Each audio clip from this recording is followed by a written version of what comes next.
A pergunta que eu faço é: ministros do Supremo Tribunal Federal são cidadãos comuns? Ministros do Supremo Tribunal Federal têm CPF como eu tenho? Porque se a resposta for sim, é absurda a decisão do ministro Alexandre de Moraes, pelo alvedrio da sua caneta, barrar a ação de auditores fiscais da Receita Federal do Brasil. Eu tenho CPF, eu estou submetido à legislação nacional. Então, se o meu patrimônio apresentar alguma inconsistência, a Receita Federal em algum momento vai me fazer questionamentos. Mas se o patrimônio de um ministro do Supremo Tribunal Federal ou de um familiar do ministro do Supremo Tribunal Federal apresentar inconsistências, crescimentos sem causa, esse ministro ou o parente desse ministro não está submetido à mesma legislação que eu estou? Esse ministro tem uma legislação solar, galáctica?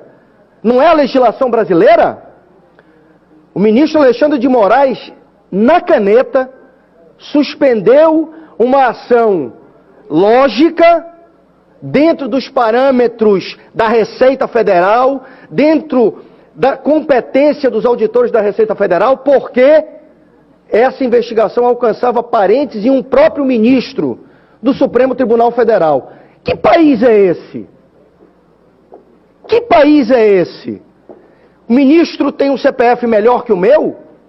O parente do ministro tem um CPF melhor que o meu? Então eu quero aqui, para concluir, presidente, externar a minha solidariedade aos auditores da Receita Federal. Eu tenho amigos na Receita Federal e nem por isso deixam de me fiscalizar quando necessário.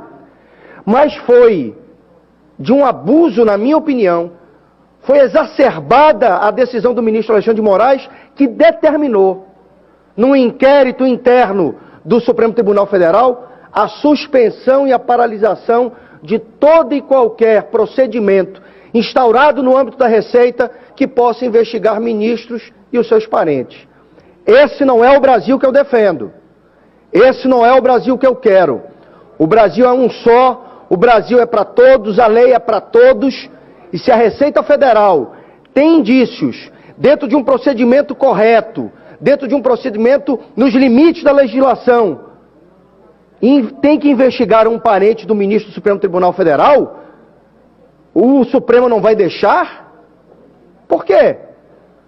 Então, eu concluo dizendo: o Brasil não merece esse tipo de comportamento. O Supremo Tribunal Federal não pode fazer daquela máxima popular, faço o que eu digo, mas não faço o que eu faço, a sua couraça de proteção. Ministro do Supremo, assim como político, como vereador, como prefeito, como governador, como presidente, precisa se comportar e se impor pelo exemplo, não pela força da sua caneta. A minha solidariedade aos auditores da Receita Federal do Brasil. Muito obrigado, que Deus abençoe essa nação.